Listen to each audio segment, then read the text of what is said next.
అంటే ఇప్పుడు ఇష్యూ జరిగిన తర్వాత తెలంగాణ గవర్నమెంట్ నుండి గానీ, లేదనంటే అధికారుల నుండి గానీ మీకు మళ్ళీ ప్రొటెక్షన్ కోసము మీ అంటే భర్తను చంపిన తర్వాత మళ్ళీ మీ మీదకి వస్తారనే ఆలోచనతోని మీకు ప్రొటెక్షన్ కోసం పోలీసులు ఏమైనా చర్యలు తీసుకున్నారా? లేదు, వాళ్ళసలు రానే రాలేదు. హ్మ్.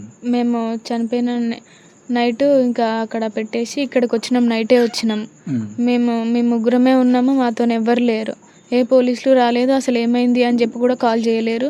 వాళ్ళని అరెస్ట్ కూడా చేయలేదు. ఇంకా వాళ్ళని దోలాడలేదు. వాళ్ళట్లా చేసిండ్రు. అంటే ఇప్పుడు పోలీసులకు సంబంధించిన విషయంలో అంటే ఇట్లాంటివి జరిగినప్పుడు ముఖ్యంగా అట్రాసిటీ కేసులకు సంబంధించిన విషయంలో తప్పకుండా చట్టం ఏం చెప్తుందనంటే రక్షణ కల్పించాల్సిన అవసరం ఉంది అనేది చట్టం చెప్తా ఉంది.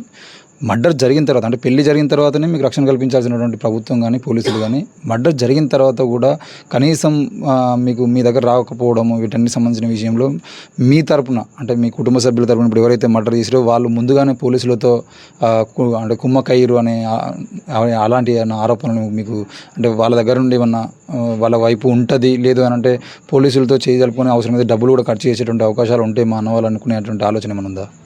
ఉన్నది. 2 కోట్ల దాకా ఖర్చు పెట్టిర్రంట చంపనికి. బైర్ మహేష్కి 5 లక్షల దాకా ఇచ్చిర్రంట. ఇంకా పోలీస్ వాళ్ళకి ఇచ్చిర్రంట. అంటే ఇప్పుడు బైరు మహేష్ పేరు ఇంతగా వినబడడానికి కారణం ఏంటి? అసలు నిజానికి ఈ చంపాలనే ఆలోచన మీ నాయనమ్మ చేసిందని ఈరోజు వార్తలు చెప్తున్నారు. లేదు అని అంటే మీ అన్నకు ఉందా? లేదంటే ఈ మధ్యలో ఉన్నటువంటి బైరు మహేష్ లాంటి వ్యక్తులే వీటిని ముందు అంటే ఈ రకంగా చంపాలనే ఆలోచనలు మీ అన్నలో పుట్టించారనుకుంటారా? అసలు ఏంటి ఈ బైరు మహేష్ అనే పేరు ఎందుకు ఇంతగా వినబడాల్సిన అవసరం వస్తుంది? మా అన్నయ్య బైర్ మహేష్తోని మాట్లాడడం అట్లా చేసి ఇట్లా వాళ్ళే ముందే ప్రిపేర్ అయ్యిర్రు. అట్లా ఇంకా బంటికి క్లోజ్ అయ్యిండు బైర్ మహేష్. బంటితో ఇంతకుముందు మాట్లాడకపోతుండే తను. మా పెళ్ళైనాక కొన్ని రోజులకి తను ఫోన్ చేయడం 1 మంత్ దాకా ఫోన్ చేసిండు కంటిన్యూగా. ఫోన్ చేస్తే బంటి ఫోన్ లిఫ్ట్ చేయలేడు. తనతో మాట్లాడను కదా, నేను ఎందుకు లిఫ్ట్ చేయాలని. నాకు ఒకరోజు చెప్పిండు ఇట్లా ఊకే ఫోన్ చేస్తుండే ఎందుకో అని. ఆయన నాతో మాట్లాడు ఇట్లా నాకు ఆయనకు గొడవలు ఉన్నాయి అప్పట్లో అని చెప్తే, సరే మరి ఎందుకు మాట్లాడ మాకు మనకు వాళ్ళకి గొడవలు ఉన్నాయి కదా, వద్దు వదిలేసేయి అని చెప్పిన ఎత్తకు అన్న. సరే అన్నాడు. అట్లనే ఇక చేస్తూ ఉంటే ఎప్పుడో ఎత్తిండు కాల్ ఎత్తి అట్లా నార్మల్గా మాట్లాడిన తర్వాత అట్లా కాన్వర్సేషన్ మొదలయ్యి వాళ్ళకి ఇట్లా అక్కడ ల్యాండ్ ఉంది అన్నయ్య, మరి ఇట్లా మనం సగం సగం తీసుకుందాము, అక్కడ పడబడి ఉన్నాయంటే మనం తీసుకుందాము, పైసలు వస్తాయి మనకి అవి చెప్పి నమ్మించిండు. అట్లా 1 మంత్ ఒక 20 days దాకా రోజు ఫోన్ చేయడం, రోజు పిలిపించుకోవడం, ఏదో ఒకటి ల్యాండ్ చూపించడం, పేపర్లు తెచ్చి ఇవ్వడం అట్లాంటివి చేసిండు. బంటి నమ్మి ఆయన ఏడికి పిలిస్తే ఆడికి పోవడం అట్లాంటివి జరిగినాయి. అట్లా ఇంకా రిపబ్లిక్ డే రోజు 26th మార్నింగ్ మాట్లాడుకుర్రు, ఆఫ్టర్నూన్ మాట్లాడుకుర్రు, ఇంకా ఈవినింగ్ టైంలో కూడా మాట్లాడి 5 o'clockకి మాట్లాడి ఇంకా 3 o'clockకి కూడా మాట్లాడిర్రు. ఇట్లా అన్న వచ్చేసి నువ్వు అది తాగు, నేను ఇది తాగుతా అని చెప్పి ఆయన కళ్ళు తాగుతాడు. ఇంకా ఈయన ఎలాంటి మందు, సిగరెట్, కళ్ళు ఏది తాగడు బంటి. ఎలాంటి అలవాటు లేదు. ఇట్లా థమ్స్అప్ అవే తాగుతాడు. నువ్వు అది తాగుదు రా అన్న అని చెప్పి తోటలకు పిలిపించిర్రంట. పిలిపించిన తర్వాత ఇంకా ఆయన ఒక్కడే ఉండంట అక్కడ. ఈ నుంచి 5 o'clockకి బంటి వెళ్ళిపోయిన తర్వాత అక్కడ ఇంకా బైర్ మహేష్ ఆయన తాగుతుర్రు, ఇంకా మంచిగా మాట్లాడుకుంటుర్రంట. నాటుకోడి తెచ్చిండంట ఆయన, తినుకుంటూ మాట్లాడుకుంటుర్రంట. అయితే ఇంకా బైర్ మహేష్ ఉండి 3 hours దాకా 2 hours దాకా మాట్లాడుకుర్రంట వాళ్ళిద్దరే. ఇంకెవరు లేరుగా అని చెప్పి ఇక బంటి కూడా నార్మల్గా మాట్లాడుకుంటూ ఉన్న తర్వాత ఇక అక్కడ బైర్ మహేష్ నాకు వాష్రూమ్ వస్తుంది, నేను వాష్రూమ్ వెళ్ళొస్తా అని చెప్పి ఇటు బయటికి వెళ్ళిండంట. బయటికి వెళ్ళంగానే అక్కడ నిలబడి ఇంకా వాళ్ళకి ఫోన్ చేసి మా అన్నయ్య వాళ్ళకి ముందే ప్రిపేర్ చేసుకురుగా వాళ్ళు ఎక్కడనో ఉన్నారు కంప చెట్లలో, వాళ్ళు ఏడున్నారు. ముందే ప్రిపేర్ చేసుకున్న తర్వాత ఇంకా వాళ్ళని పిలిపించిండు ఫోన్ చేసి ఇట్లా రెడీగా ఉండండి అని. ఇంకా కాసేపు మాట్లాడి వాళ్ళు వచ్చేసరికి మెసేజ్ పెట్టిరేమో, వచ్చేసరికి ఇంకా బంటి ఆల్రెడీ నేను పోతున్నా ఇంకా అని చెప్పి బైక్ ఎక్కిండు. స్కూటీ మీదకి ఎక్కేసి ఇంకా కూర్చునేసరికి అన్న నువ్వు దోలా అని చెప్పి బంటిని అన్నాడంట. బంటే తోలుదామని చెప్పి నిలబడ్డాడు. ఇంకా స్కూటీ మీద కూర్చోగానే వెనకంగా గొంతు పట్టుకుండు, రాన్రా అని చెప్పి గట్టిగా అరిసిండంట. ఇంకా అరసంగానే ఇంకా అన్నయ్య వాళ్ళు అందరు వచ్చిర్రు. మా అన్నయ్య వాళ్ళు అందరు వచ్చి ఇంకా కాళ్ళు చేతులు పట్టుకొని కట్టేసి కొట్టడం, తన్నడం, గొంతు మీద కాలేసి తొక్కడం వంటివి చేసిండ్రు. ముఖం మీద మొత్తం గాయాలే ఉన్నాయి. బంటికి కొట్టిర్రు బాగా, ప్రైవేట్ పార్ట్ మీద తన్నెరు, కొట్టిర్రు, మొత్తం ఆగమాగం చేసిర్రు. అంటే అక్కడికి పోయిన తర్వాత బైరు మహేష్ పిలిచిన తర్వాత అక్కడ నుండి మీకు ఏమైనా మెసేజ్ కానీ ఫోన్ కానీ ఏమన్నా భయంగా కానీ లేదంటే అక్కడ జరుగుతుంది ఏమైనా చెప్పడం కోసం ఏమైనా మీతో మాట్లాడిండా? అక్కడికి వెళ్ళినాక బంటి బయటికి వెళ్ళిన తర్వాత 9 o'clockకి నాకు కాల్ వచ్చిండు బైర్ మహేష్ నుంచి. మరి ఆయన ఫోన్ చేస్తుండేమో అని చెప్పి బైర్ మహేష్ నేను ఫోన్ ఎత్తలేదు. నార్మల్గా ఎవరి కాల్స్ నేను లిఫ్ట్ చేయను. అట్లా నేను ఫోన్ ఎత్తలేదు. ఇంకా అట్లనే ఉన్నా నేను. వస్తాడు బంటి ఖచ్చితంగా 9 o'clockకి అట్లా వస్తాడు అని చెప్పి నేను మంచిగానే ఉన్నా. ఇంకా 10 అవుతుంది, 11 అవుతుంది, రావట్లేడు. 11 అవుతుంది ఇంకా రావట్లేడు అని చెప్పి బైర్ మహేష్కి నేను కాల్ చేసి ఇట్లా కాల్ చేస్తే ఆయన లిఫ్ట్ చేయలేడు. 2-3 times కాల్ చేసిన నేను. లిఫ్ట్ చేయకపోయేసరికి సరే బిజీగా ఉన్నారేమో మాట్లాడుకుంటారేమో అని చెప్పి నేను సైలెంట్ అయిపోయి ఇంకా 1 అవుతుంది, 2 అవుతుంది, వస్తలేడు. ఇంకా వీళ్ళకి ఫోన్ చేసి మాట్లాడితే ఏం కాదులే బంటి అట్లనే నైట్ బయటికి వెళ్తాడుగా వస్తాడులే అని చెప్పి చెప్పిండ్రు. అయితే ఇంకొంతమంది నాకు తెలియదు అని చెప్పి చెప్పిండ్రు. ఇంకా 3 అవుతుంది ఇంకా రావట్లేదు అని చెప్పి నేను వదినకు ఫోన్ చేసిన, బంటి వాళ్ళ అక్కకి ఫోన్ చేసి బంటి ఇంకా రావట్లేడు వదిన, మరి ఎక్కడికి వెళ్ళిండు ఏమో, లాస్ట్ కాల్ ఆయనతో మాట్లాడిండు అని చెప్పి చెప్తే నెంబర్ ఇచ్చిన ఆయనది మా వదినకి, మాట్లాడు వదిన ఒకసారి మరి ఏడున్నారు అని చెప్పి ఇస్తే నెంబరు ఆ టైంకి కాల్ స్విచ్ ఆఫ్ వచ్చింది. కాల్ చేసినా కూడా స్విచ్ ఆఫ్ వచ్చింది. నేను కాసేపటికి చేసినా స్విచ్ ఆఫ్ వచ్చింది. అట్లా మార్నింగ్ వరకు చేస్తూనే ఉన్నా, 6 o'clock వరకు కాల్ చేసినా కూడా స్విచ్ ఆఫ్ వచ్చింది. వచ్చేసరికి ఇంకా 7 అవుతుంది ఇంకా రావట్లేడు బంటి. 7 అయ్యేసరికి ఇంకా మాకు పోలీస్ వాళ్ళు కాల్ చేసిండ్రు. కాల్ చేసి 6 o'clock కల్లా వస్తాడు ఖచ్చితంగా అనుకున్నాం. ఒకవేళ 3కి రాపోయినా ఎక్కడికైనా వెళ్ళిండేమో. పిన్ని వాళ్ళకి మాట్లాడా ఇంకా రాలే అని చెప్పి నేను అసలు నిద్ర కూడా పోలేదు. నైట్ నుంచి నిద్రపోలేదు. అట్లనే ఒక్కదాన్నే కూర్చొని 5 o'clock వరకు అట్లనే కూర్చుంటే ఇంకా వదిన నేను 3 o'clock నుంచి మాట్లాడుకుంటూనే ఉన్నాం, వస్తాడులే అని చెప్పి. అట్లా ఇంకా నాకు భయం అవుతుంది వదిన అని చెప్తే మా పిన్ని వాళ్ళ ఇంట్లోకి వెళ్ళిన నేను. పక్కనే మా పిన్ని వాళ్ళ ఇల్లు. వెళ్తే ఇంకా వస్తాడులే వాళ్ళు కూడా, నాకు వస్తాడులే ఏమవుతుంది ఎప్పుడైనా అట్లనే వెళ్తాడు కదా అని చెప్పి ధైర్యం చెప్పారు నాకు. సరే అని చెప్పి నేను మంచిగా ఉన్న తర్వాత ఇంకా 7కి అట్లా పోలీస్ వాళ్ళు కాల్ చేసిర్రు నాకు. కాల్ చేసి ఇట్లా బంటి ఎక్కడికి వెళ్ళిండమ్మా, ఇట్లా హెయిర్ కట్ ఎట్లా ఉంటుంది మీ బంటిది, ఏం షర్ట్ వేసుకుండు, ఏ బైక్ మీద వచ్చిండు అని చెప్పి అడిగితే నేను వాళ్ళకి ఆన్సర్ ఇచ్చారు. ఇంకా తర్వాత ఏమైంది సార్ అంటే వాళ్ళు నాకు చెప్పపోతే మళ్ళీ అడిగినా చెప్పలేదు. అయితే ఇంకా వాళ్ళు తర్వాత కాల్ చేస్తామమ్మా అని చెప్పి ఫోన్ కట్ చేసారు. నాకు విజయ్ అన్న ఫోన్ చేసిండు. ఫోన్ చేసేసరికి ఏమైందని నాకు ఎవరికి చెప్తలేరు అనేసరికి నువ్వు ఇట్లా చెరువు కట్ట దగ్గరికి రారా పిల్లల మరి దగ్గరికి అని అంటే నాకు అప్పటికి భయం వేసి ఫుల్ ఏడుపు వచ్చేసి నేను ఏడుస్తున్నా.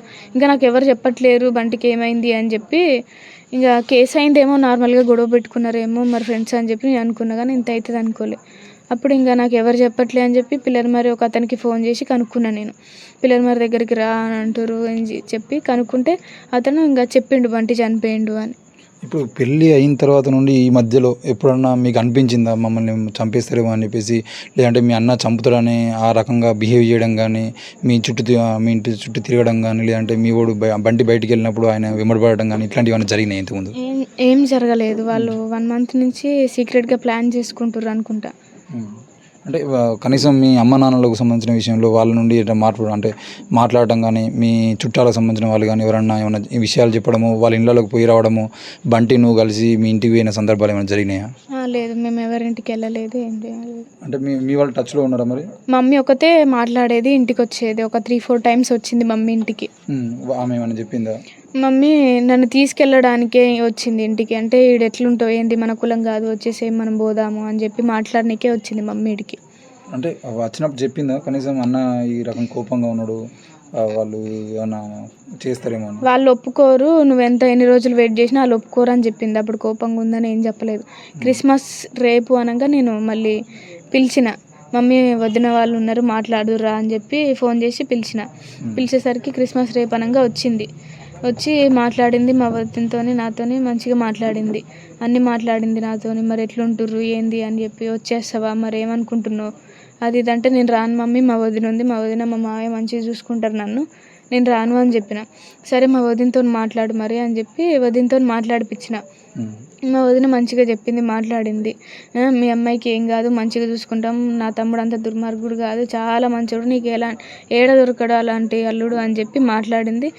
నీ బిడ్డకి ఎలాంటి హాని జరగదు, జరిగిన రోజు నన్ను అడుగు, నేను ఆన్సర్ ఇస్తా అప్పుడు అని చెప్పి వదిన మాట్లాడింది. వదిన మాట్లాడేసరికి కొంచెం మమ్మీ కూడా మనసు ఏమైందో మారినట్టుగా మాట్లాడింది. సరే మరి మంచిగా ఉండని అన్నది. అయితే ఇంకా వదిన రిసెప్షన్ పెట్టుకోమా, మరి ఇన్ని రోజులు అవుతుంది వీళ్ళకి పెళ్ళి అయ్యి, మీ ఇంటికి రామా మరి మాట్లాడతామో అని చెప్పిండ్రు.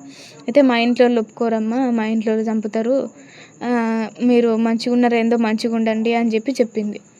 అంటే ఇప్పుడు మీ నాయనమ్మ కూడా ఇందులో ఉంది, మీ నాయనమ్మ ప్రోత్సహించడం వల్లనే, మీ నాయనమ్మ చెప్పిన ఆలోచనల వల్లనే ఇదంతా జరిగిందని చెప్పేసి ఈరోజు వార్తలు వస్తున్నాయి. అంటే మీ ఇప్పుడు పోలీసులు ప్రకటించిన 3-4 పేర్లు కాకుండా ఇంకెవరన్నా ఉన్నారు అనే అనుమానాలు ఏమైనా ఉన్నాయా దీనికి మీ అన్నకు సపోర్ట్గా? మా నాయనమ్మనే వాళ్ళని మొత్తం అట్లా చేసింది, క్యాస్ట్ ఫీలింగ్ తెచ్చి. మా నాయనమ్మకే ఎక్కువగా ఉంటుంది క్యాస్ట్ ఫీలింగ్.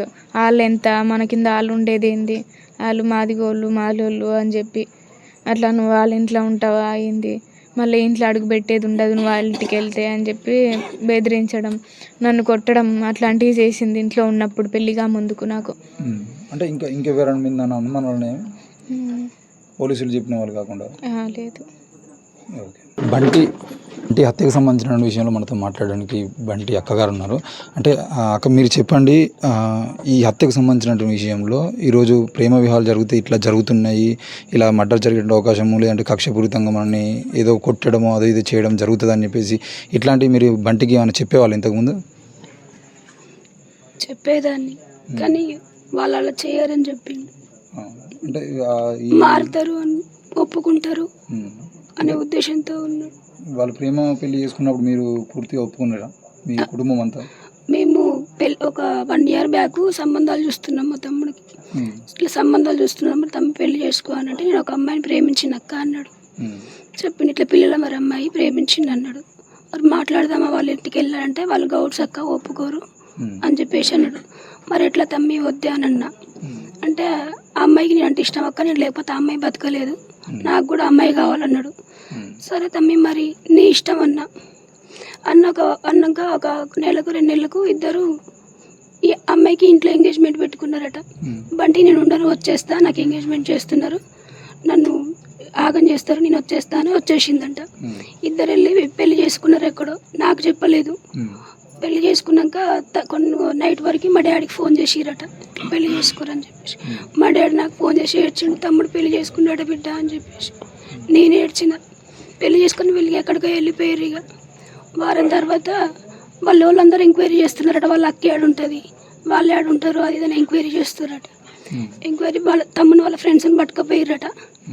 అయితే తమ్ముడు వాళ్ళ ఫ్రెండ్స్ మరి తమ్ముడికి చెప్పారట, ఇట్లా పట్టుకపోయి నీ ఫ్రెండ్స్ని ఇబ్బంది పెడతారంటే, నా వల్ల ఎందుకు ఇబ్బంది పడాలి వాళ్ళని చెప్పేసి తమ్ముడు వచ్చి పోలీస్ స్టేషన్లో సరెండర్ అయ్యి చెప్పిండాడు, ఇట్లా ప్రేమించుకున్నాం, పెళ్లి చేసుకున్నాం, వాళ్ళు మమ్మల్ని ఇబ్బంది పెడతారని అంటే కేసు పెట్టిరంట. కేసు పెడితే వాళ్ళని వీళ్ళ పేరెంట్స్ని పిలిపించారు. వీళ్ళ బాబాయిలు, అత్తలు, నానమ్మ వీళ్ళందరూ వచ్చారు. మేము రాలేదు, మాకు తెలియదు. మాట్లాడిరట అమ్మాయితోటి, తమ్ముడితోటి పర్సనల్గా మాట్లాడిరట పోలీసు వాళ్ళు. మాట్లాడితే మరి ఏంది నేను 20 సంవత్సరాలు పెంచిన తల్లిదండ్రులు అట్లా ఎట్లా పోతానంటే, పెంచినా కూడా నేను బండిని ప్రేమించిన, పెళ్లి చేసుకున్నా, మా అమ్మ వాళ్ళు ఒప్పుకుంటే కలిసి ఉంటాం, లేదంటే నేను బండితోనే ఉంటా అన్నదట. తర్వాత వీళ్ళ నాన్నమ్మ తిట్టిందట. మా డాడీ అక్కడ ఉండేనట, నీ కొడుకు ఎట్లా బతుకుతుందో చూస్తారా, నీ కొడుకు నిన్నాళ్ళున్నా చంపుతారా అని చెప్పి వాళ్ళ నాన్నమ్మ తిట్టుకుంటూ పోయారట అందరు. ఇక పోలీసు వాళ్ళు అది రాసిరట, బాండ్ పేపర్ రాసిరట. ఎన్ని రోజులున్నా మా ఆస్తి ఇలా మీకు ఏమి ఇయ్యము, మాకు మాటలు లేవు, మీరు మమ్మల్ని కలవద్దని వీళ్ళ పేరెంట్స్ కాగితం బాండ్ పేపర్ రాయించుకొని వెళ్ళిపోయారట. సరే వీళ్ళు ఇంకేమనుకున్నామంటే, సరే రాయించారు కదా పోలీస్ సమక్షంలో, మా జోలికి రారని చెప్పి అది అసలు మేము ఉన్నాం. కానీ ఇంత వెన్నుపోటు పోస్తున్నారు అనుకోలేదు మేము. అంటే మధ్యలో ఎప్పుడన్నా బెదిరించే ప్రయత్నం ఏమైనా చేసిరా మీ తమ్ముని కానీ మీకు కానీ? అంటే అక్కడక్కడ అనేదట, వాడు ఏడ దొరికినా చంపుతాము అని చెప్పేసి అక్కడక్కడ వాళ్ళ ఫ్రెండ్స్ తోటి బెదిరించి అనేవాళ్ళట. అంటే వాళ్ళంటే ఇప్పుడు మీ మరదలు అంటే వాళ్ళ చెల్లె కాబట్టి ఆమెకు చెప్పకపోయినా మీకు అంటే మీ అమ్మ నాన్నకు కానీ లేదంటే మీకు కానీ ఏమైనా బెదిరింపులు లేదంటే ఎవరైనా వచ్చి చెప్పడం లాంటివి ఏమైనా చేసిరా? అలాంటిది జాగ్రత్తగా ఉండమని చెప్పు అది అని చెప్పేసి తమ్ముడికి చెప్పేవాళ్ళట, కానీ తమ్ముడు మాకేం చెప్పలేదు, భయపడతా అని. వాడు కూడా అనుకున్నాడు ఏం చెయ్యర్లే, కలిసిపోతారు ఫ్రెండ్స్ కదా వీళ్ళంతా, కలిసిపోతారు అనుకున్నాడు. కానీ వాడు కూడా అనుకోలేదు, నా తమ్ముడికి సూర్యాపేటలో మంచి ఫ్రెండ్ సర్కిల్ ఉంది, ఏదే అయినా కూడా నాకు ఇన్ఫర్మేషన్ ఇస్తారు నా ఫ్రెండ్స్, నాకు ఇలా జరగదు అనుకున్నాడు. కానీ నా తమ్ముని నమ్మించి వెనుకంగా వెన్నుపోటు పడిచిండు. ధైర్యం అనే మహేష్ అతను అంటే ఇప్పుడు బైరు మహేష్కును తమ్మునికి బంటికి ఏమన్నా గొడవలు ఉన్నాయి ఇంతకుముందు, ఎందుకు ఈ విషయంలో వాళ్ళ కుటుంబం అంటే 2 కుటుంబాలకు సంబంధించిన విషయంలో ఇంత ఇన్వాల్వ్మెంట్ అయ్యి చంపాలనే ప్రయత్నాలు చేయడం, పిలిపించుకోవడము, పంచాయతీలు పెట్టడము, ఈ 1-2 సార్లు మాట్లాడుకోవడం ఇవన్నీ జరగడానికి అంటే మహేష్కును బంటికి ఏమన్నా ఇంతకుముందు గొడవలు ఉన్నాయా? పర్సనల్గా అంటే ఏం గొడవ లేవు. ఇట్లా ఫ్రెండ్స్ సరికి ఇట్లా వాళ్ళ గొడవ అయినప్పుడు తమ్ముడు వాళ్ళతో మాట్లాడడానికి వెళ్ళినప్పుడు ఇట్లా గొడవలు ఫ్రెండ్స్ తరపున గొడవలు ఉంటుండే, పర్సనల్గా అంటే ఏం లేకుంటుండే. అయితే ఇక ఈ పెళ్ళి అయినదాక 1-2 నెలల బట్టి తమ్ముడికి ఇట్లా ఫ్లాట్స్ ఉన్నాయి, ఇట్లా అక్కడ ఉంది, నీకు 200 గజాలు ఇస్తా అని చెప్పేసి తమ్మునికి 20,000 ఇచ్చి 500 బాండ్ పేపర్లు కూడా ఇచ్చిండట, ప్లేస్ పేపర్లు, నువ్వు ఇంచుకో ఇంకా కూడా వస్తుంది, అది కూడా పంచుకుందాం ఇద్దరం అని చెప్పేసి తమ్ముడిని ఇక ఊకే రమ్మని ఫోన్ చేయడం, ఊకే తమ్ముడిని కలవడం, అటు ఇటు తీసుకుపోవడం, డబ్బులు ఇవ్వడం, బాగా దగ్గర చేసుకున్నాడు. అసలు తమ్ముడు ఆయనతో ఎప్పుడు మాట్లాడాడు బైరు మహేష్. కానీ ఇక ఇట్లా ప్లేస్ ఉందని చెప్పేసి నువ్వు నేను తీసుకుందాం, నా తమ్ముడు ఏమనుకున్నాడు, పెళ్ళి అయింది కదా, సెటిల్ అయితే నేను ప్లేస్ వస్తే, ఇది మా మేనమామ ఇల్లు, ఇది మా సొంత ఇల్లు కాదు, ఇది ప్లేస్ వస్తే సెటిల్ అయితే కదా, నా తమ్ముడు అట్లా ఆలోచించుకొని ఆయనతో వెళ్ళిండు. కానీ ఆయన నమ్మించి వీళ్ళన్న ఈ నవీను ఈయనకు 5 లక్షలు ఇచ్చినట్టు బైరు మహేష్కి, వాడిని తీసుకురా నమ్మించు అని చెప్పేసి. అంటే ఎవరు చెప్పారు ఈ విషయాలను మీకు? చెప్పారు ఇట్లా పోలీసులా? ఇట్లా ఇప్పుడు ఏమంటున్నారు పోలీసులు, ఏమంటున్నారు మరి ప్రస్తుతం? న్యాయం చేస్తా అంటున్నారు కానీ మరి మాకు వినబడుతుంది ఏంటంటే 2 కోట్లు ఇచ్చి పోలీసులను కొన్నారు.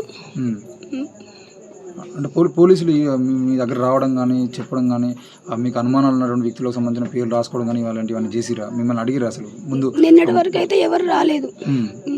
అంటే దాదాపు 48 గంటల పాటు ఎవరు పట్టించుకోలేదు. అధికారులు ఎవరు పట్టించుకోలేదు, అంటే కలెక్టర్ ఎవరు పట్టించుకోలేదు.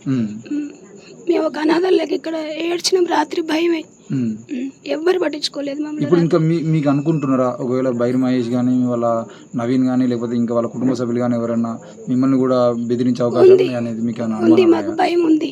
చెప్పారా ఆ విషయం? మరి చెప్పినాం, చెప్తే మీరు ధైర్యంగా ఉండండి అని చెప్పేసి క్యాజువల్ గా చెప్పారు ఎస్పీ సార్. ఇవాళ మాకు భయం ఉంది సార్, ఇప్పుడు అమ్మాయి రావట్లేదని చెప్పేసి మా తమ్ముని చంపేసిర్రు, ఇప్పుడు అమ్మాయి మా దగ్గర ఉంటుంది, అమ్మాయి ఫోన్ మీ దగ్గరే ఉంటా అంటుంది, మేమైతే పంపించలేం కదా సార్, మా చెల్లి లెక్కనే ఉంచుకుంటా అంటున్నాం, కాబట్టి ఇప్పుడు కూడా పోవట్లేదు కాబట్టి మమ్మల్ని కూడా చంపుతారేమో.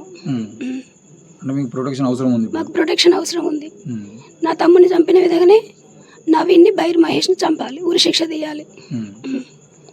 ఓకే. ఇంత ఇష్యూ జరుగుతూ ఉంది, ఏదన్నా వార్త కానీ లేదంటే ఎవరన్నా చెప్పారా, అరే మీ వాడిని జాగ్రత్తగా ఉండమను, ఎందుకైనా మంచిది, ప్రేమ పెళ్లి చేసుకున్నారని చెప్పేసి కానీ, లేదంటే మీరు కానీ ఎప్పుడన్నా మాట్లాడే ప్రయత్నం చేశారు? ఇప్పుడు మొన్ననే సంక్రాంతి అయిపోయింది, లేదంటే అంతకుముందు దీపావళి, దసరా లాంటి పండుగలు వచ్చినప్పుడు మీరు కలిసినప్పుడు కానీ పెళ్లి చేసుకున్న కొద్దిగా జాగ్రత్తగా ఉండు అని ఇట్లాంటివి ఏమైనా చెప్పడము, లేదంటే ఆయన కానీ ఏమన్నా నాకు ఇలా అనిపిస్తుంది బాగా వాళ్ళు ఏమైనా అంటారని ఆ మాటలు ఏమన్నా ఎప్పుడన్నా డిస్కషన్ వచ్చిందా మీ మధ్యలో? మ్యారేజ్ చేసుకోగానే నేను చెప్పానన్న, బంటి వాళ్ళు పెద్ద ఉన్న వాళ్ళ ఫ్యామిలీ అంటున్నారు, వాళ్ళకి కొంచెం పొలిటికల్ కూడా ఉన్నది అంటున్నావు, వాళ్ళకి ఇష్టం లేదంటున్నావు, చేసుకుంటే మంచిది కాదు, చేసుకున్నావు ఓకే, ఎటన్నా వెళ్ళిపోండి, వెళ్ళిపోయి ఒక 1 year 2 years దాకా ఉండండి, ఫోన్ స్విచ్ ఆఫ్ చేయండి అని. ఎందుకంటే సొసైటీలో మస్తు చూస్తున్నాం కదా సార్, చాలా చూస్తున్నాం, ఇట్లా జరుగుతూ ఉన్నాయి, మంచిది కాదు బంటి అని ఆల్రెడీ చెప్పేశాను నేను. చెప్తే ఇతను కొంచెం బాగా ఫ్రెండ్ సర్కిల్ ఎక్కువ అన్న, ఇక్కడ సూర్యాపేటలో అంతా ఒక యూత్ ఫాలోయింగ్, మనోడికి ఒక 200-300 members యూత్ ఫాలోయింగ్ ఉంటుంది బాగా. దాంతో ఇతను ఏమనుకున్నాడంటే నాకు ఫ్రెండ్ సర్కిల్ ఉంది, నాకు ఏ థ్రెట్ వచ్చేసినా కానీ నేను ఇమీడియట్గా అలర్ట్ అయిపోవచ్చు, నా ఫ్రెండ్స్ నాకు ఇన్ఫర్మేషన్ ఇస్తారు అని బాగా కాన్ఫిడెంట్గా ఉండేవాడు అనమాట. నన్ను ఎవరు ఏం చేయలేరు బావ, నేను చూసుకుంటానని. అంటే వాళ్ళ అక్క కూడా చాలాసార్లు ఏడ్చుకుంటూ చెప్పింది, తమ్ముడు నువ్వు ఉన్నదే ఒక్కడిరా, నువ్వు లేకపోతే మాకు ఏముండదు, ఇంకా వాళ్ళు ఏమైనా చేస్తారు అని ఆల్రెడీ చెప్పారంట. వాళ్ళు అన్నారు ఆ రోజు పోలీస్ స్టేషన్ నుండి వెళ్ళుకుంటేనే ఇట్లా వేలు చూపించుకుంటూ వెళ్ళారంట, నిన్ను మాత్రం బతకనీయంరా ఏదో చేస్తామనేసి. అట్లా వెళ్ళారా, మరి అట్లా వెళ్ళారంటున్నావు, ఎందుకురా ఇక్కడ ఉండడం, ఎటన్నా పోనరా అంటే ఏం కాదక్క నేను చూసుకుంటా అనేది మా ఊళ్ళో కొంచెం లైట్ తీసేసుకున్నాడు. తీసుకొని ఇక అంతా నా ప్లేస్ ఇక్కడే ఉంది, నేను చేసుకునే బిజినెస్ అంతా ఇక్కడే ఉంది, రియల్ ఎస్టేట్, నేను ఎక్కడో పోయి బతకడం ఏందక్క, కేసు పెట్టాం కదా ఆల్రెడీ, ఇంకా ఉంటాననేసి ఉండడం స్టార్ట్ చేశాడు. 1 month 2 months అవుతుంటే వాళ్ళు ఏమి ఇక చేయట్లేరు అనుకొని మనోడు కంటిన్యూషన్ చేయడం, ఇక్కడ ఇక తన బిజినెస్ తను చూసుకొని ఉండడం స్టార్ట్ చేశాడు. ఇంతలో ఈ 2 months నుండి బైరు మహేష్ అనే వ్యక్తి, ఇతనికి అంతకుముందు వీళ్ళిద్దరికి ఏదో గొడవలు ఉండేసి ఒక చాలా రోజులు మాట్లాడలేదంట బంటితో. ఈ మధ్య ఇక వాళ్ళు ఏం చేస్తారంటే ఇతన్ని చూజ్ చేసుకున్నారు, సేమ్ వాళ్ళ క్యాస్ట్, అతనికి కొంతమంది అతనికి కామన్ ఫ్రెండ్ అంటే బైరు మహేష్ అనే పర్సన్. ఓకే, ఇంకా బంటికి ఉన్న ఫ్రెండ్స్ ఎవరు కానీ చాలా ప్రాంప్ట్గా ఉంటారంట, బంటితో చాలా క్లోజ్గా ఉంటారు.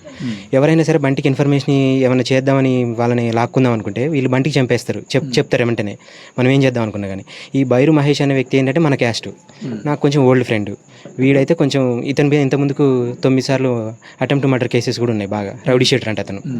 వీడైతే పక్క పని చేస్తాడు, మన కోసం పని చేస్తాడు అని అతను చూజ్ చేసుకున్నాడు. ఇతను వీళ్ళ పెద్దన్నయ్య చూజ్ చేసేసుకొని పిలిచి ఒకరోజు చెప్పాడట, ఇట్లా వాడు మా చెల్లెని చేసుకున్నాడు, ప్లస్ ఇక్కడే మా కళ్ళ ముందే తిరుగుతూ ఉన్నాడు, వాడు ఎంతరా వాళ్ళు ఎంత అసలు, వాడిని ఏదైనా చేసేసేయాలి అని ఇక వానికి చెప్పేశాడు అతను, బైరు మహేష్ అనేది చెప్పేసి ఈ ల్యాండ్ విషయంలో అంటే బంటి వస్తాడు పక్క, నువ్వేం చేస్తావో ఏమో కన్విన్స్ చేయాలి, ఈ 2 monthsలో కన్విన్స్ చేసేసి నీకు కొన్ని ముందే డబ్బులు ఇచ్చేస్తున్నా, వాడి కోసం ఖర్చు పెట్టు, పోయినప్పుడల్లా ఒక 5-10 వేలు ఇచ్చేసేయి, ఇట్లా మనం మాట్లాడుకున్నప్పుడల్లా ఓకే ఇది సెటిల్ అయిపోతూ ఉంటుంది అని ఇట్లా చూపించేసి అనేసి వచ్చే మొత్తం స్టోరీ చెప్పేసేసి. ఇది 3 సార్లు, ఇది 3వ సారి అటెంప్ట్ అయిపోయిందన్న. ఆల్రెడీ 2 సార్లు మిస్ అయిపోయిందంట. 2 సార్లు ఎప్పుడు చేశారో, ఎందుకంటే వాళ్ళు అఫిషియల్గా రిలీజ్ చేసిన దాంట్లో వాళ్ళు ఒప్పుకున్నారు, ఆల్రెడీ చెప్పేశారు ఇందాక. ఆల్రెడీ 2 times అటెంప్ట్ చేసాం, 2 times మిస్ అయిపోయాడు. 3rd time ఇంకా రిపబ్లిక్ డే రోజు కొంచెం ప్రశాంతంగా ఉంది వాతావరణం అంతా, జనాలంతా ఇండ్లల్లో ఉన్నారు, బయట రోడ్డు మీద రష్ లేదు. ఇక ఈరోజు అయితే పక్క ప్లాన్ చేయాలనేసి చాలాసార్లు కాల్ చేశారంట ఆ రోజు మార్నింగ్ చేయడం. నాటుకోడి వండుతా, నీకు నాటుకోడి అంటే ఇష్టం కదా, నాటుకోడి తీసుకొని వస్తాను, నేను కళ్ళు తాగుతా ఉంటా, నువ్వేమో మా వాడు ఏం తాగడు అసలు, నీకు ఒక సాఫ్ట్ డ్రింక్ పట్టుకొస్తా, నువ్వు అది తాగుతూ ఉండు, అది మాట్లాడుకుందాం అనేసి 9 o'clock నుండి మార్నింగ్ కాల్ చేయడం స్టార్ట్ చేశాడంట. మా వాడికి ఇంక అప్పటికి పోవాలా వద్దా అనేసి భయపడుతూ ఉండంట. వద్దు నేను రానులే అని అంటే రావాలి బంటి, ఈరోజు ఎట్లాగైనా పని అయిపోతుంది, లాస్ట్ సెటిల్మెంట్ కదా, మాట్లాడుకుంటే అక్కడ ఒక 300 గజాల జాగ ఉంది, మనం దాన్ని సెట్ చేస్తే నీకు నాకు ఇందులో నీకు ఒక 150 నాకు ఒక 150 గజాల జాగ వస్తుంది అనేసి చెప్పాడండి.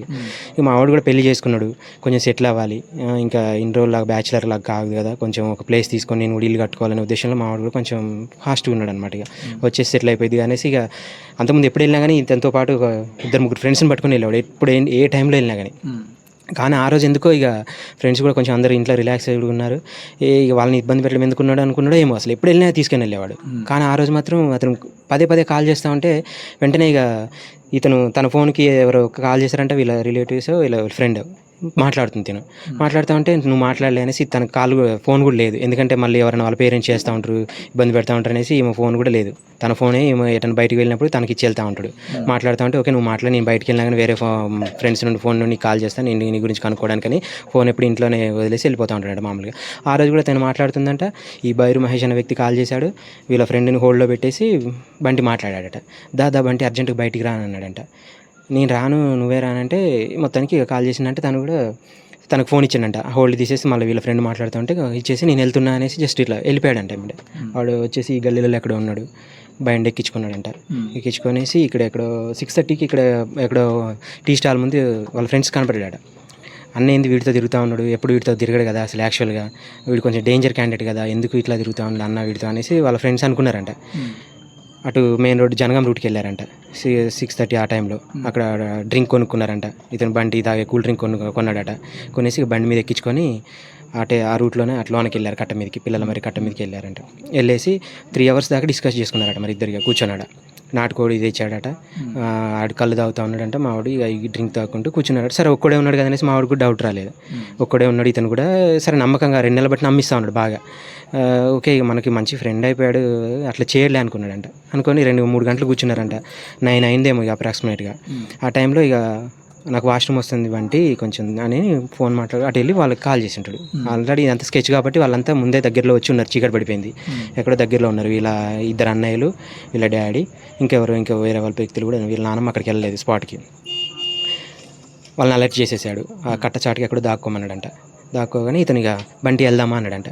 అతను ఇక కళ్ళు దాగున్నాడు కదా, బండి నడపలేడు కదా, బండి మావాడిది యాక్చువల్గా స్కూటీ. నడుపుదామనేసి తీసి బండి స్టార్ట్ చేసేలోపు వెనకాలకి కూర్చొని మెడ పట్టేశాడట గట్టిగా. పట్టేగానే మానవుడు కూపిరాడక వదిలేశాడట. బండి వదిలేసి కింద పడేలోపు రండి అని పిలిచేశాడట పక్కన వాళ్ళని. వెంటనే వీళ్ళ అన్నయ్యలు కట్టసాటుకు దాక్కున్న వాళ్ళలో వచ్చేసి అంతా ఒక సినిమాటిక్ లెవెల్లో చేశారన్న. వచ్చేయడం వాళ్ళ అన్నయ్య ఇంకొకడు కూడా వచ్చేసి వాళ్ళ పెద్ద అన్నయ్య కూడా వచ్చి గొంతు పట్టేసిండట. పట్టేసి వాళ్ళ చిన్న అన్నయ్య వచ్చేసి 2 కాళ్ళు చేతులు కట్టేసిండట తాడుతో. ఇంకా తాడుతో కట్టేసిన మావిడ అపోజ్ చేస్తాడు, ఒక్కళ్ళిద్దరైనా కానీ కాళ్ళు కట్టేయకపోతే ఫైట్ చేసి అట్లా పారిపోయి వచ్చేటోడు. కానీ గొంతు పట్టేసి ఇద్దరు వచ్చేసి గొంతు పట్టేలోపు ఊపిరాడక మనోడు కొట్టుకుంటా ఉంటే వాడు వెనకాల చేతులు కట్టేసి కాళ్ళు కట్టేసేసారంట. కథం ఈ చేతులు కాళ్ళు కట్టేసిన తర్వాత ఇట్లా పడిపోయినాడు. ఇక వాళ్ళ పెద్దన్నయ్య ఈ గొంతు కాడ కాళ్ళు పెట్టి నుమిలి తన్నడం అవన్నీ పోస్ట్ మార్టంలో ఎవరో మా వాళ్ళు చెప్పారు ఈరోజు. వాళ్ళ అంటే రిపోర్ట్స్ రాలేదు ఇంకా యాక్చువల్గా. కొంచెం దగ్గర వాళ్ళు ఉంటే బోన్స్ విరిగిపోయినాయి అన్నట్టు. ఆ రోజు మేము చూస్తే కూడా అంతా కమిలిపోయింది ఈ ప్లేస్ అంతా కూడా. ఇట్లా కొట్టారేమనుకున్నాం కానీ ఇక్కడ కాళ్ళు పెట్టి బాగా తన్నారు. తన్నడం వల్ల ఈ ప్లేస్ అంతా కమిలిపోయి బోన్స్లు అని విరిగిపోయినాయి అంట. ఇంకా బాగా గొంతు నుమిలి చనిపోయాడని డిసైడ్ అయిన తర్వాత ఒక గోనె సంచి తెచ్చుకున్నారంట. ఎటిగా కారు ఒకటి, అందులో ఒక 2 చాకులు ఏమున్నాయంట, 4 ఫోన్లు ఉన్నాయంట. వాళ్ళ పెద్దన్న వెళ్ళి కారు తీసుకొచ్చాడంట. కారు తీసుకొచ్చేసి గోనె సంచి తీసేసి సంచిలో మూట కట్టేసారంట. వెనకాల డిక్కీలో వేసుకున్నారంట. ఓకే, మా వాళ్ళ నాయనమ్మ ఇక్కడ పాత సూర్యాపేటలో ఏదో ఫంక్షన్కి ఉండి చనిపోతే అక్కడ వచ్చిందంట. మా నాన్నమ్మకు చూపించాలి కదా, మొత్తం ఇవి స్కెచ్ చేసిందంతా ఆమె. పగ తీర్చుకున్నాం, చూపించాలి ఎలాగైనా అనేసి వాళ్ళ నాన్నమ్మ దగ్గర తీసుకెళ్లారట. 11 o'clock 12 o'clock ఆ టైంలో తీసుకెళ్ళి వాళ్ళ నాన్నమ్మని బయటికి వాళ్ళ చిన్న వెళ్ళి వాళ్ళ నాన్నమ్మని స్కూటీ పైన ఎక్కించుకొని కార్ దగ్గరికి వచ్చేసి డిక్కీ ఓపెన్ చేసి ఇంకో బంటిని చంపేసినాం చూడు అని చూపించారంట. వాళ్ళ నాన్నమ్మ ఇంకా హ్యాపీగా ఫీల్ అయ్యి ఆమె ఇంట్లోకి వెళ్ళిపోయిందంట. మళ్ళీ ఇంకెవరికో సాయి చరణ్ అనే వ్యక్తికి వీళ్ళ పెద్దన్నయ్యకి కొంచెం తలనొప్పి లేస్తుందని చెప్పిండంట అని నల్గొండ వెళ్ళారట. నల్గొండ వెళ్ళేసి అక్కడ సాయి చరణ్ అనే ఎవరో వాళ్ళ ఫ్రెండ్ ఉంటాడంట, వీళ్ళ పెద్దన్నయ్య ఫ్రెండ్. అరే కొంచెం నాకు తలనొప్పి లేస్తుంది, డాక్టర్ని ట్యాబ్లెట్స్ అడిగి తీసుకొని రోడ్డుకి వచ్చేసేయి అని అన్నారంట. అతను ట్యాబ్లెట్స్ తీసుకొని రోడ్డుకి వచ్చిందంట. వచ్చిన తర్వాత కార్లో ఎక్కించుకుంటారంట. అతన్ని కూడా ఎక్కించుకొని అరే ఇట్లా పోతూ బంటిని చంపేశాము, మన వెనకాలనే ఉన్నాడు డిక్కీలో అన్నాడట. ఇంకా తనకు భయం వేసిందంట. ఏంది ఇట్లా చంపేసినా అని డిక్కీలో పెట్టుకొని తిరుగుతున్నాడు అనేసి కార్ దిగి ఆ అబ్బాయి పారిపోయాడట. పారిపోయిన తర్వాత వీళ్ళిగా ఎక్కడ వేద్దామా అని సెర్చ్ చేసుకుంటే ప్లేస్లు అన్నీ వస్తూ ఉన్నారంట. ఇట్లా జనగం రూట్ వెళ్ళారట, అక్కడెక్కడ కరెక్ట్ ప్లేస్ అనిపించలేదంట. తర్వాత ఇక ఇటు ఎక్కడైతే చేశారో అదే ప్లేస్కి మళ్ళీ వచ్చారంట. మనమే చేసినట్టు ఉండాలిరా, చంపేసినాం, మన జోలికి మన పేరు చెప్తే అడలయ్యేటట్టు ఉండాలి, పిల్లల మరి పేరు చెప్పినా మన పేరు చెప్పినా మనం వేసేసినట్టు ఉండాలి అనుకుని అదే ప్లేస్లో కట్ట మీదకి తీసుకొచ్చేసి ఇంకా వాళ్ళ చిన్న అన్నయ్య వెనకాల బండి తన స్కూటీ ఉండే తీసుకొచ్చేసి కట్ట మీద పెట్టేశారు. గోనె సంచుల నుండి తీసేసి యాజ్టీస్కి ఇట్లా పడుకోబెట్టేసి బైక్ పక్కన వెళ్ళిపోయారు. ఇంకా మార్నింగ్ మాకు 3:30 కాల్ చేసింది. మేము హైదరాబాద్లో ఉంటాను. కాల్ చేసి ఇట్లా రాలేదా అన్నయ్య అని మాకు కాల్ చేస్తుంటే వాళ్ళ ఫ్రెండ్స్ నెంబర్ అడిగి ఎవరికి కాల్ చేసినా ఒక అతను ఎత్తాడు, విజయ్ అన్న అనేసి. ఈ టైంలో ఎవరితో వెళ్ళాడరా లాస్ట్ కాల్ అన్నాడు. ఇట్లా బైరు మహేష్ అనే పర్సన్తో వెళ్ళాడంటే అప్పటికి అన్నయ్య డౌట్ చెప్పాడు. అరే వాడితో ఎందుకు వెళ్ళాడరా, వాడితో బంటి తిరగడు కదా, యాక్చువల్గా వాడితో ఎందుకు వెళ్ళాడరా, వాడు వీళ్ళిద్దరికి మధ్య కొంచెం ఉండే, వాడితో ఎందుకు వెళ్ళిండా అని అంటేనే ఉంటే మాకు భయం వేస్తుంది అప్పటికే. అమ్మ వీడేమైనా చేస్తాడైంది అనేసి. ఇంకొక 2-3 ఫ్రెండ్స్కి ఫోన్ చేస్తే ఒకళ్ళు ఎత్తారు.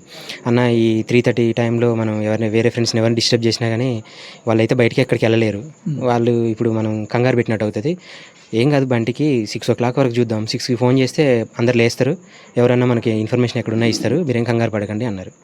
అనేసి మేము అలాగే కంటిన్యూషన్గా తను భయపడతా ఉంది. ఫోన్ అలాగే లైన్లో పెట్టేసి మా మిస్సెస్ నేను మాట్లాడుతూ భయపడకరా అని ఇంకెవరెవరు కాల్ చేశాడో వాళ్ళందరి నెంబర్ తీసుకొని నేనేమో నా ఫోన్లో నుండి తనేమో వాళ్ళ ఫోన్తో మాట్లాడుకుంటూ వాళ్ళిద్దరు ఉన్నారు. కాల్ చేసాము, ఎవరికి కొంతమంది ఎత్తలేరుగా. ఆ బైరు మహేష్కి ఫోన్ చేస్తే స్విచ్ ఆఫ్ వస్తుంది. ఓకే స్విచ్ ఆఫ్ వస్తుందని అదే 6 o'clock దాకా 5:30 దాకా మాట్లాడాం. నేను ఇంకా ఏ షిఫ్ట్ డ్యూటీ ఉండి నేను డ్యూటీకి వెళ్ళిపోయాను. మా మిస్సెస్ ఇంకా అప్పటికి నిద్ర లేక 5:30 నుండి 6 వరకు పడుకున్నది. ఇట్లా కొంచెం పడుకొని 6:30కి ఆమె లేసేలోపు ఈ విషయం ఇక్కడ ఆల్రెడీ తనకి ఫోన్ చేశారంట పోలీసు వాళ్ళు. ఏ డ్రెస్ వేసుకున్నాడు ఇవన్నీ అడిగారట. 7 o'clock కూడా మాకు ఫోన్ చేసింది. తను చేసేసి ఇట్లా ఏడ్చుకుంటూ వదిన బంటిని చంపేశారంట మా అన్నయ్యలు అనేసి బాగా ఏడ్చుకుంటూ చెప్పేసింది. మా మిస్సెస్ ఇక వెంటనే నేను ఆఫీస్లో ఉంటే నాకు కాల్ చేసేసింది. వెంటనే నేను వచ్చేసి మా మిస్సెస్ని పికప్ చేసేసుకొని మేము వచ్చేలోపు ఇక్కడికి 1 అయిపోయింది. జరిగిన పరిస్థితి చంపిన వాళ్ళలో మొత్తం ఒకటే కులం వాళ్ళు ఉన్నారు, ఇంకెవరు అంతా ఒకటే అన్న. ఇప్పుడు వీళ్ళ ఫ్యామిలీ మెంబర్సే 4 ఉన్నారు. ఓకే, వాళ్ళ 2 అన్నయ్యలు, నానమ్మ, ఫాదర్, వాళ్ళు 4. ఈ బైరు మహేష్ అనే వ్యక్తి వాళ్ళ క్యాస్టే. ఈ సాయి చరణ్ అనే పర్సనే మరి ఏ క్యాస్టో తెలియదు. ఈ 5 పర్సన్స్ అయితే ఇంకా ఎవరు అనేది మాత్రం తెలియదు. ఇంకా అక్కడ దాదాపు అంటే ఇది వాళ్ళు చెప్పిన ఇన్ఫర్మేషన్, ఇంకా వాళ్ళు అఫిషియల్గా వాళ్ళు ఒప్పుకున్నది అయితే ఈ విషయం అంటే ఇది. ఇంకా మరి వీళ్ళకి ఎవరైనా సహకరించారా ఇంకా అనేది అయితే ఇంకా తెలియదు. వాళ్ళ ఎమ్మటి ఇంకెవరైనా ఉన్నారా. మేము నిన్న మొన్నటి దాకా ఏమనుకున్నాం అంటే మాకు ఈ విషయం తెలియక ముందుకు దాదాపు 10-15 మంది ఉండొచ్చు, ఎవరు ఇక వీళ్ళందరూ కలిసి గట్టిగా కొట్టి చంపారు అని అనుకున్నాం. కానీ వీళ్ళు అఫిషియల్గా ఈరోజు ఎస్పీ గారు సమక్షంలో వాళ్ళు ఒప్పుకున్నది, ఎస్పీ గారు రిలీజ్ చేసినది ఉంది కదా, దాంట్లో వాళ్ళు చెప్పిన విషయాలు అయితే అవి అది దాన్ని బట్టి మాకు ఇక కన్ఫర్మేషన్ వచ్చింది. ప్రొటెక్షన్ ఇస్తామని చెప్పారా పోలీసులు? అసలు నిన్న మేము ఇక్కడికి వచ్చేలోపు మాకు ఎట్లాంటి ఇది ఏం లేదన్న, చాలా భయం వేసింది నిన్న. మేము అక్కడ అన్నారం నుండి వచ్చేసినాం. వాళ్ళు పోలీసు వాళ్ళు అయిపోయే వరకు హంగామా చేశారు. నైట్ 11 o'clock వరకు ఆ రోజు 26th రోజు అయిపోవాలనేసి ఇక్కడ నుండి మమ్మల్ని రాంగ్ రూట్ బట్టి చేసి ఇక్కడ తీసుకొద్దామన్నా కూడా, ఎందుకంటే తను ఇక్కడే పుట్టాడు ఇక్కడే పెరిగాడు, ఇక్కడ తీసుకొద్దామన్నా కూడా తీసుకురానియలే. అప్పటికే బంటి ఫ్రెండ్స్ అందరూ కూడా చాలా 500 మంది గ్యాదర్ అయ్యారు. నిన్న సిఐలు, ఎస్పీ సార్ అందరూ అక్కడే ఉన్నారు, డిఎస్పీ వాళ్ళందరూ కూడా హాస్పిటల్ దగ్గరే ఉన్నారు. మేము ఎట్టి పరిస్థితుల్లో కదలనిచ్చేలేదనేసి మేము వ్యాన్ ముందు కూర్చేసుకున్నాం. మాకు ఎట్లా ఏదో ఒక న్యాయం కావాలి అని మన మాలమహనాడు సంఘం అన్నయ్య వాళ్ళు 2 వచ్చారు. వచ్చేసి వాళ్ళు 1 గంట సేపు ర్యాలీ చేసాం రోడ్డు మీద కూర్చొని హాస్పిటల్ ముందు, ఏరియా హాస్పిటల్ ముందు కూర్చున్న తర్వాత ఇక బాడీని ఎటు తీసుకెళ్లాలంటే ఫ్రెండ్స్ అందరేమో ఇక్కడ తీసుకెద్దాం, కొద్దిసేపు మేము అట్లా అసలు ఇక్కడే పుట్టాడు ఇక్కడే పెరిగాడు అని ఫ్రెండ్స్ అందరూ అడుగుతూ ఉన్నారు. మమ్మల్ని ఏమో అడుగుతుంటే మా రిలేటివ్స్ కొందరు ఏమన్నారంటే వాళ్ళ మదర్ చనిపోయారు ఆల్రెడీ 11 years బ్యాకే, అన్నారంలో పెట్టారు వాళ్ళ ప్లేస్. అక్కడ మామూలుగా ఇల్లు ప్లేస్ ఉంది, ఇల్లు ఏం లేదు, ఇల్లు ప్లేస్ ఉంది. అక్కడ మదర్ అక్కడే ఉంది కదా, తనను కూడా అక్కడే ఉంచితే బాగుంటుంది, మళ్ళీ ఎప్పుడైనా మీరు పోయినా కానీ చూసుకోవడానికి బాగుంటుంది అనేసి అందరూ మా రిలేటివ్స్ కొంతమంది అన్నారు. ఇక మాకేం తోచక సర్లే అక్కడికి తీసుకెళ్దామనే లోపు పోలీసు వాళ్ళు జస్ట్ ఏరియా హాస్పిటల్ పక్కన ఇంకా అవుటర్ కదా, వెంటనే కొద్దిసేపు ఒక 1/2 hour మూవ్ చేసించారు. గతం వ్యాన్ పక్కది తీసేసి ఫాస్ట్ కొట్టేశారు, అన్నారని తీసుకెళ్లారు. ఇంకా మేము అది వ్యాన్ వెళ్ళిపోయిన తర్వాత మేమందరం వెనకాల ఫాలో అవుతూ వెళ్ళిపోయాను. అక్కడికి వెళ్ళిన తర్వాత అక్కడ ఒక 20 మంది పోలీసులను పెట్టారు. అక్కడ ఒక 2 CIలు వచ్చారు.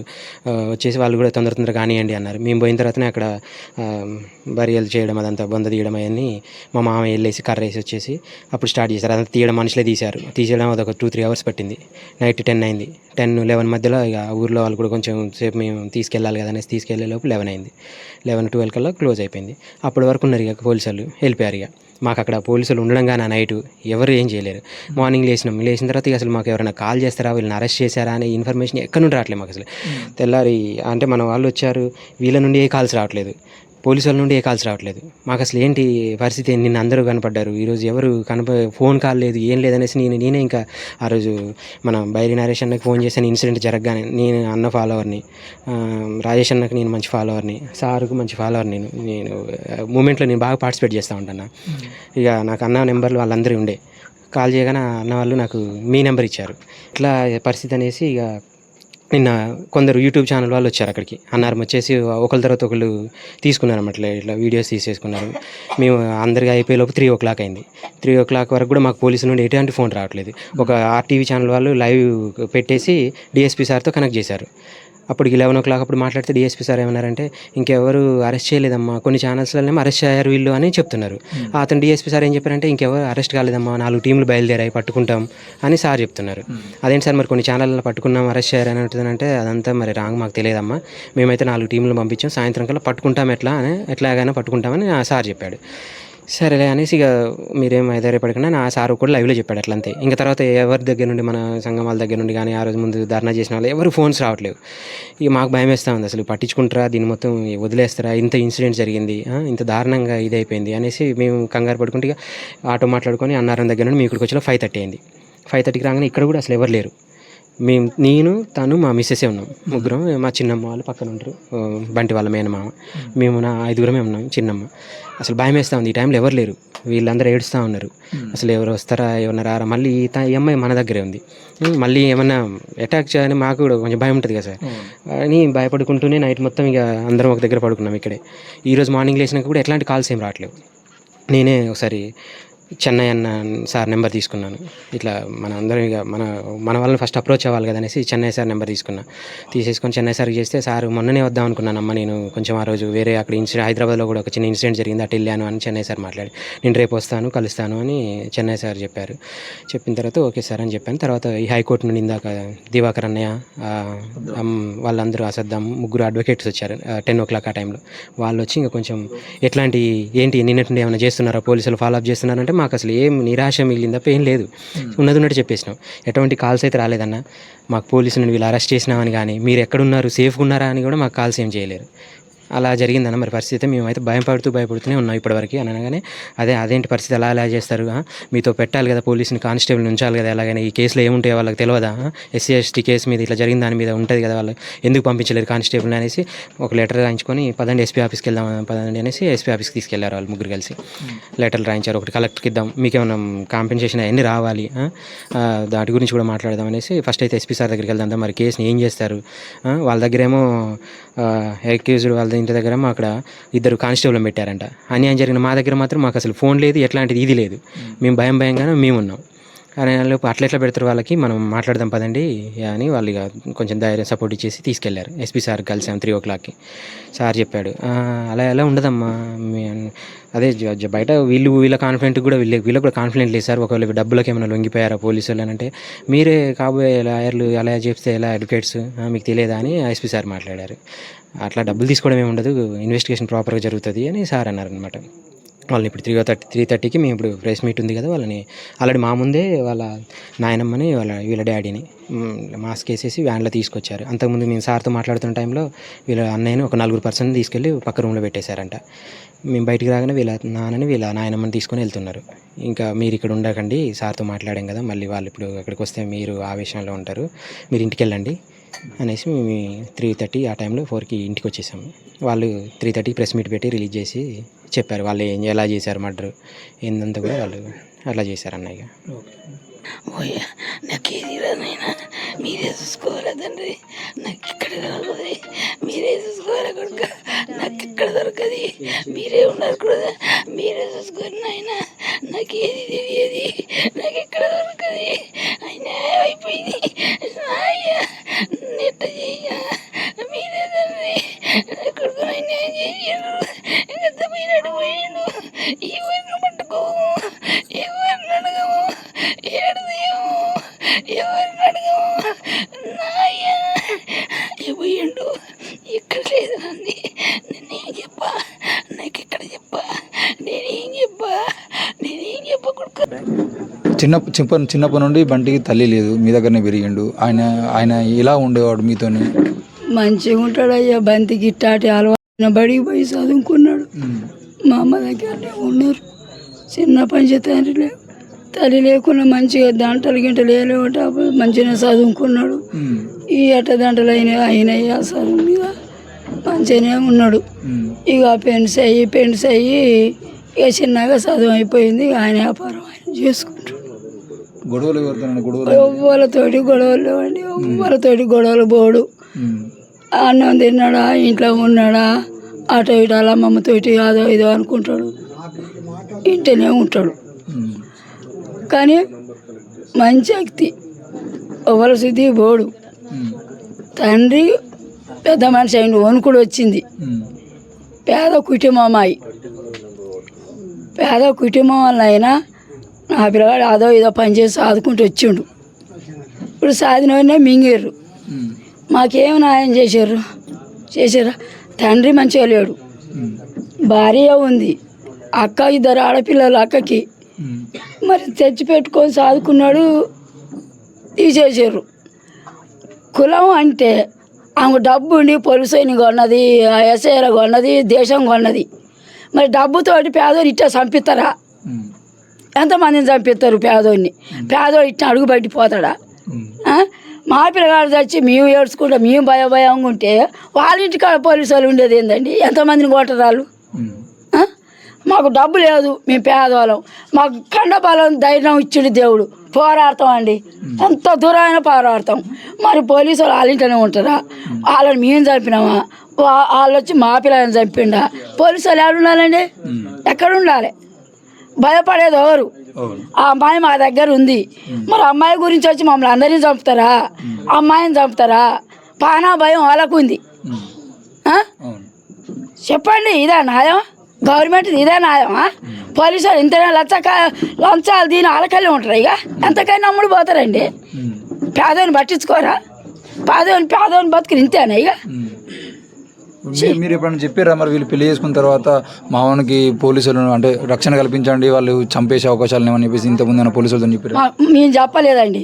అయ్యాలు కూడినాడు మాట్లాడుకోరు, అయ్యాలు కూడా మా పిల్లగాడు మమ్మల్ని రానియాలి, ఓ ఇలా నాయనమ్మ మా అజ్జకారిది కూతలు కూతారు, గొడవలు అవుతాయి అని మమ్మల్ని వాళ్ళ రానియాలి. ఆ జయాకర్ అన్నం తీసుకొని పోయాడు, మాట్లాడుకోరు, చేసుకోరు.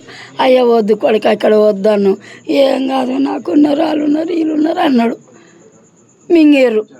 ఇప్పుడు ఆ తండ్రి పని ఏంది, అక్క పని ఏంది, ఆ అమ్మాయి పని ఏంది? ఆ తండ్రికి వణుకుడు వచ్చింది, మాట్లాడేంత ధైర్యం కూడా లేదు. ఆ తండ్రిని ఓడి చదవాలి, ఈ కుటుంబాన్ని ఓడి బోధించాలి. అది మీ న్యాయం మాకు న్యాయం కావాలని పోరాడుతున్నాం, మాకు న్యాయం చేయాలండి. ఇక మాకు కావాల్సింది న్యాయం.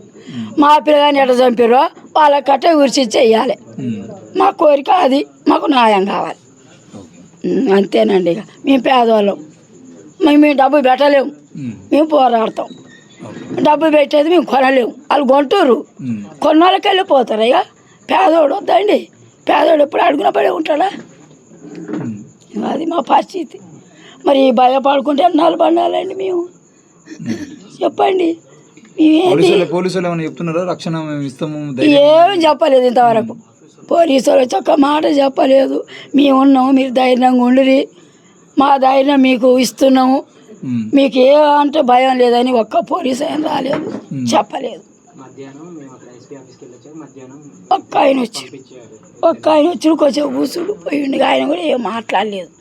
అప్పుడు అందరూ మరి భయపడుకుంటా ఈ జీవితాలు మా ఎన్నాళ్ళు సాగిస్తారు, చంపితే అందరినీ చంపి పొమ్మనండి. ఇక మాకు డబ్బు లేదు, మేము పెట్టలేము, డబ్బు ఉన్నోళ్ళు చంపండి అని చెప్పురి.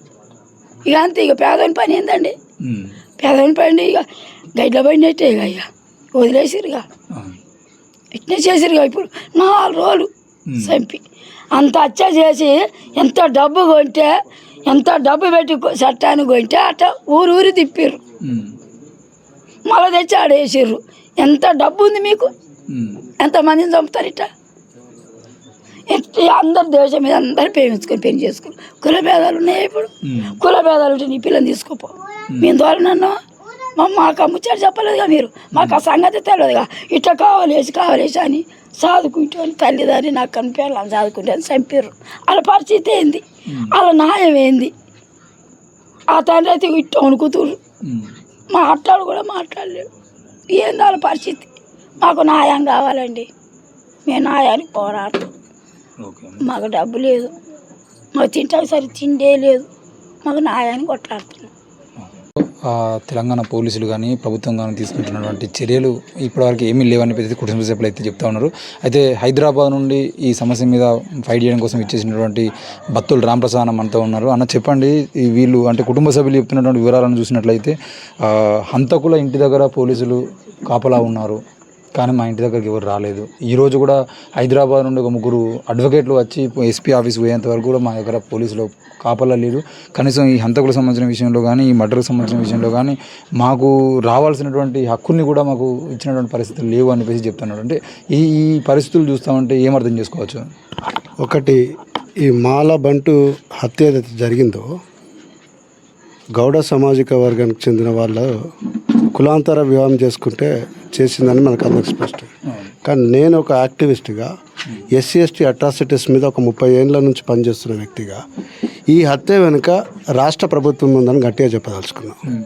ఎందుకంటే ఈరోజు అరెస్ట్ అయిన 6 మంది మీద క్రిమినల్ కేసులు ఉన్నాయి.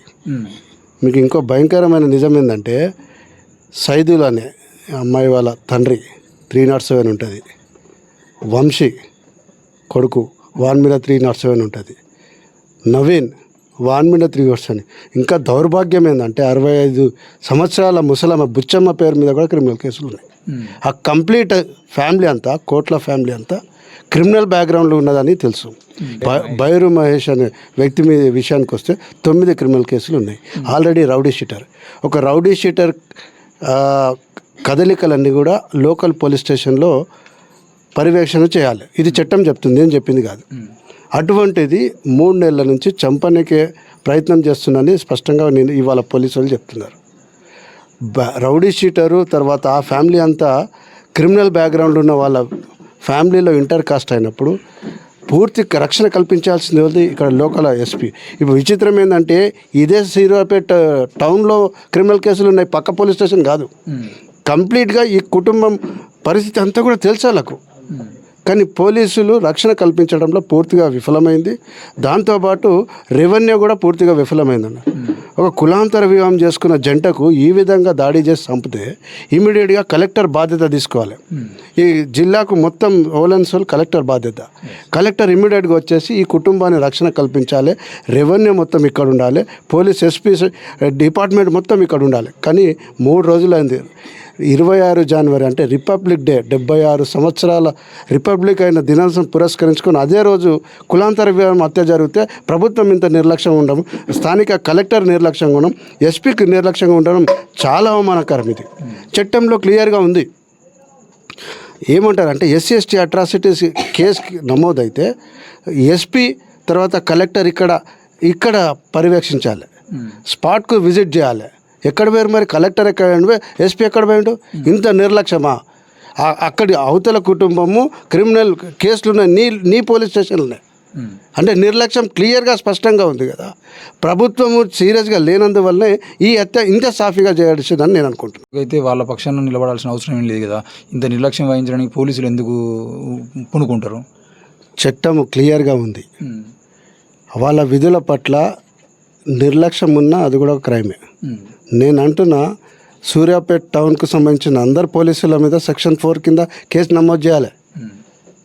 రౌడీ షీటర్ ఉన్న కదలికలు ఆయన గమనించడంలో విఫలమయ్యారు. తర్వాత ఈ కులాంతర వివాహం చేసుకున్న ఫ్యామిలీ అంతా కూడా క్రిమినల్ నేచర్ గలది. ఎందుకు వాళ్ళు బాధ్యతగా తీసుకోలే? జనరల్గా ఇప్పుడు మాట్లాడినప్పుడు చెప్తున్నది ఏంటంటే, భార్గవి మాతోని బాండ్ రాసుకొని తీసుకుపోయారన్నారు. కానీ అక్కడ ఆ కుటుంబంతో కూడా రాసి ఇవ్వాల్సిన బాధ్యత పోలీసుల మీద ఉంటుంది. ఆ కుటుంబంతో వీళ్ళ జోలికి మేము పోము, వీళ్ళకు నాకు సంబంధం లేదని ఆ కుటుంబ సభ్యులు కూడా సంతకం చేసి ఇవ్వాలి. మేము చేస్తాంగా, 100 కేసులు చూస్తాం. కానీ ఇక్కడ అది జరిగిన దాఖలాలు లేవు. పోలీసులు ఆ కుటుంబానికి ఫ్రీగా వదిలిందని స్పష్టంగా తెలిసింది. ఎందుకంటే ఈ చంపడానికి ఇవాళ లాస్ట్గా సక్సెస్ అయ్యారు. అంతకుముందు 3 సార్లు చేసిరని పోలీసులు చేస్తున్నారు. నీ పోలీస్ స్టేషన్ పరిధిలో ఇంత క్రైమ్కు కుట్ర జరుగుతా నీకు తెలియకుండా జరుగుతుందా? అందుకనే ప్రభుత్వం నేను దీంట్లో దోషులుగా నిలబెడుతున్నాం. ముఖ్యంగా ఇక్కడ ఈ కులాంతర వివాహం హత్య జరిగిందని ప్రపంచమంతా తెలిసింది. మరి లోకల్ ఎంఆర్ఓ ఎక్కడ పోయిండండి? ఆయన విధులు చేస్తున్నాడు. 24 అవర్స్ గవర్నమెంట్ ఆయన మండల్లో జరిగిన ప్రతిదానికి కూడా ఆయన బాధ్యత వహించాలి. ఈ కుటుంబానికి వచ్చి అమ్మ నేను ఉన్నాను భరోసా కల్పించాలి చట్టం చెప్తున్నది, నేను కాదు. ప్రభుత్వ చట్టము, గవర్నమెంట్ ఆఫ్ ఇండియా చట్టం చెప్తున్నది. కానీ ఇక్కడ ఎంఆర్ఓ రాడు, లోకల్ ఎస్ఐ రాడు, కానిస్టేబుల్ రాడు, ఎస్పీ కలెక్టర్ రావాలి, వాళ్ళు రారు. ఏంది అసలు తెలంగాణ రాష్ట్రంలో ఈ చట్టాలు అమలు చేసే పరిస్థితి ఉన్నదా లేదా?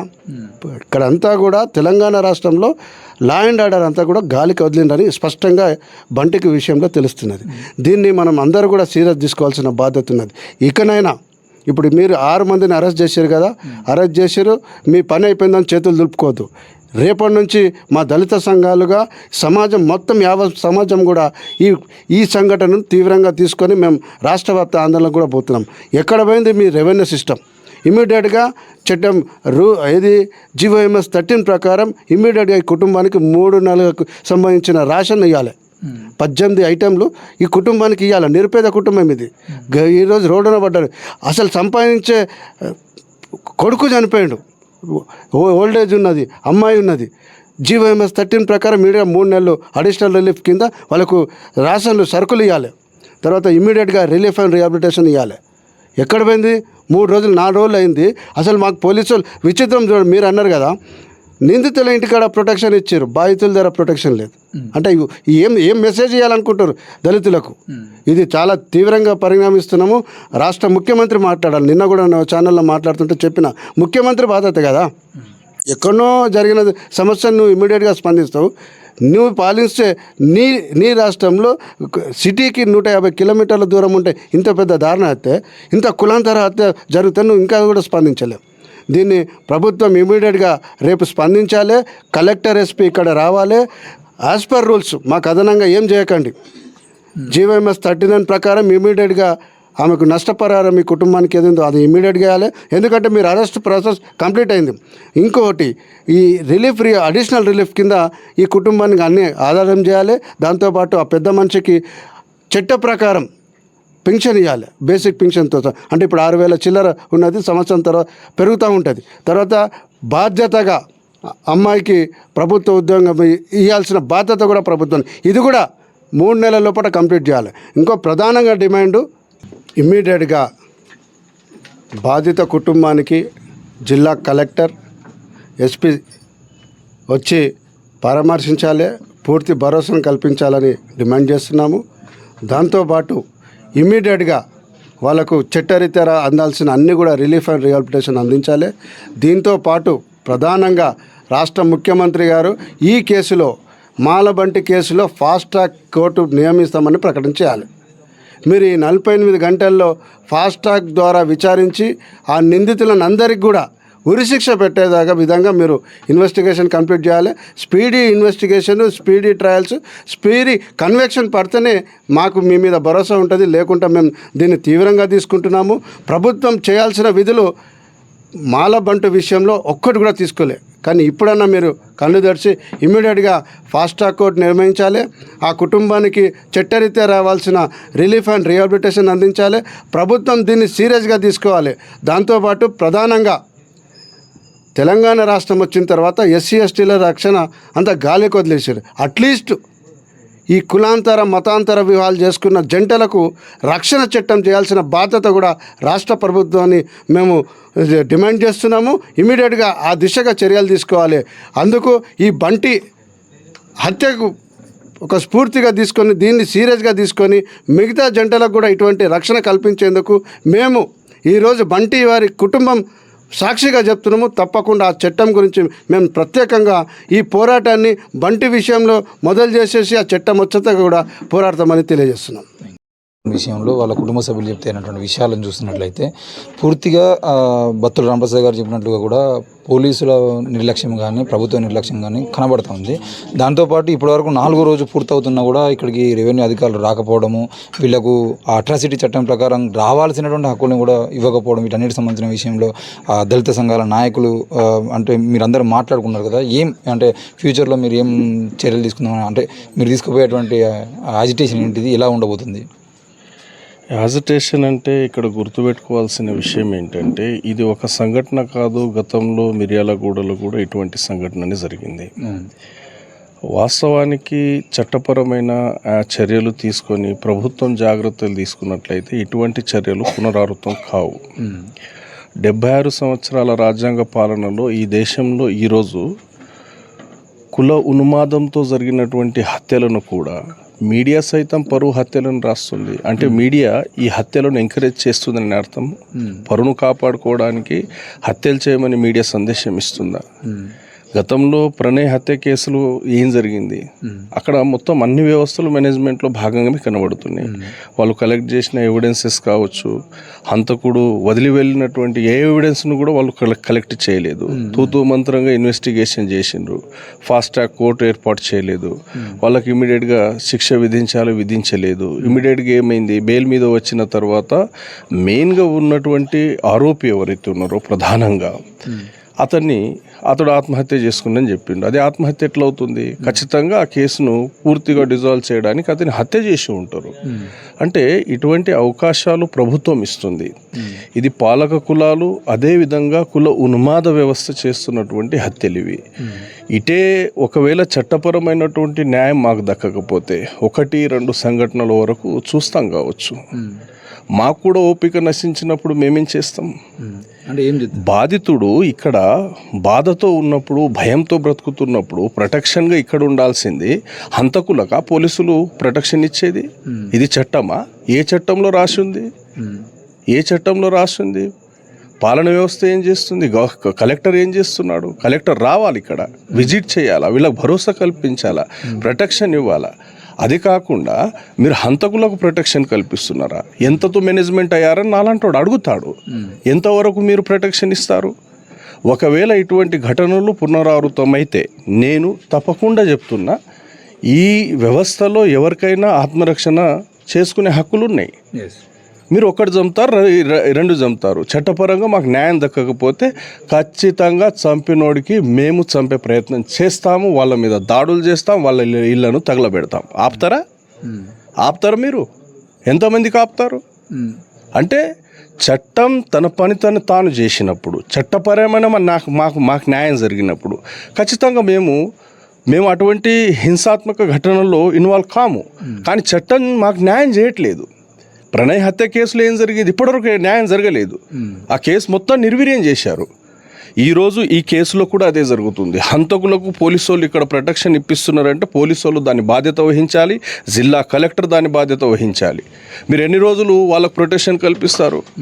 మేము ఖచ్చితంగా ఈ ఒకే సంఘటన కాదు, కులాంతర వివాహాలు, మతాంతర వివాహాలు చేసుకున్న వారికి ప్రభుత్వం ప్రత్యేక రక్షణ కల్పించే చట్టాలు రాష్ట్రంలో తీసుకునే వరకు మేము పోరాటం చేస్తాం. ఈ సంఘటన చివరిదై ఉండాలా. ఒకవేళ తిరిగి కుల ఉన్మాదంతో ఇటువంటి హత్యలకు పాల్పడినట్లయితే సామూహికంగా ఈ రాష్ట్రంలో మెజారిటీగా పాపులేషన్ మాది, ఈ రాష్ట్ర పాపులేషన్లో 20% పాపులేషన్ మాది. మా పాపులేషన్ ఒకే దగ్గర భూమిపూడి మేము హంతకుల ఇళ్ళని తగలబెడితే మీరు ఆపగలరా? మీ చట్టం ఆపగలదా? వాళ్ళు హంతకులు తెగించినప్పుడు మేము మా ప్రాణాలు కాపాడుకోవడానికి తెగించుకోకూడదా? తెగించాలి కదా.